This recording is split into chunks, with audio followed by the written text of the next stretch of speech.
कौन देगा कर्जा। बहुत पुराने समय की बात है। एक गांव में गंगाराम नाम का एक भला आदमी रहता था। गंगाराम बहुत भला आदमी था। हमेशा अपनी क्षमता की सीमाओं से ही बाहर जाकर लोगों की मदद करने का प्रयास करता। गंगाराम की दो भाई और एक बेटी थी। एक दिन दुर्भाग्यवश भले आदमी गंगाराम का देहांत हो गया। गंगाराम की अर्थी की अंतिम यात्रा कुछ दूर तक पहुंची थी कि एक बहुत बड़े सेठ ने उनका रास्ता रोक लिया। परिवार के जनों ने सेठ से पूछा, क्यों सेठ हुआ, ऐसा क्यों कर रहे हो। सेठ ने जवाब दिया, आज से माह पहले साल गंगाराम ने मुझसे 2 लाख रुपए का कर्जा लिया था। शर्त के अनुसार कर्ज की राशि न लौटाने पर या तो उनकी ज़मीन मेरे नाम की जाएगी या उनके परिवार वालों से कर्जा लिया जाएगा। तो अब बताओ, आप लोगों में से कौन देगा कर्जा। तभी उनके तीनों बेटों ने कहा कि हम तुम्हारा कर्जा नहीं देंगे। हमारे पास इतना धन नहीं है कि आपको कर्जे की राशि भी दे सके। अगर आपको उनकी अर्थी ले जानी है तो ले जाओ।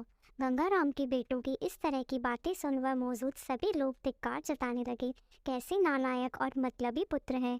इस तरह गंगाराम के बेटों ने कर्ज वापस करने के लिए तो अपने कदम पीछे हटा लिए। तभी गंगाराम के भाइयों ने भी कह दिया कि जब बेटा कर्जा नहीं दे सकते तो हम क्यों दें किसी का कर्जा। अब गंगाराम की अर्थी को वहां रुके बहुत देर हो गई। तभी यह बात गंगाराम की एक बेटी तक पहुंच गई, तो वह भागे भागे अपने पिता की अर्थी तक पहुंची। तभी उसने देखा अर्थी का एक पाँव बड़े सेठ ने पकड़ रखा था। देखते ही उसने आंखों में आंसू आकर सारे जेवर और जितने भी पैसे थे वह सब सेठ को दे दिए। अपने हाथ जोड़ते हुए बोली कि सेठ, अगर ये सब जेवर बेचकर भी आपका कर्जा पूरा ना हो पाए तो मैं खुद मेहनत मजदूरी करके अपना कर्जा चुका दूंगी, मगर इस समय मेरे पिता की अंतिम यात्रा को मत रोको।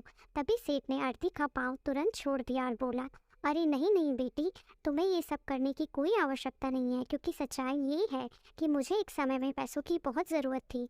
मैं बहुत गरीब था। उस समय तुम्हारे पिता ने मुझे 10,000 रुपये देकर मेरी मदद की थी। गंगाराम बहुत भला आदमी था। उसने मुझसे 1 रुपया ब्याज तक नहीं मांगा कभी। वही पैसे मैं यहाँ देने आया था, लेकिन जब मुझे पता चला गंगाराम का देहांत हो गया तो मैंने सोचा ये पैसे किसे दूँ, सही हाथों में कैसे दूँ, ये जानने के लिए मैंने सब नाटक रचा।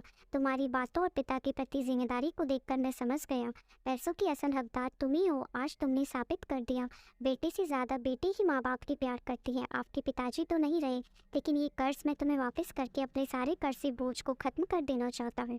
इसीलिए कर्ज को तुम लो और मुझे कर्ज से मुक्त करो। सेठ बेटी और पैसे लौटाकर अपना आशीर्वाद देकर वहाँ से चला गया।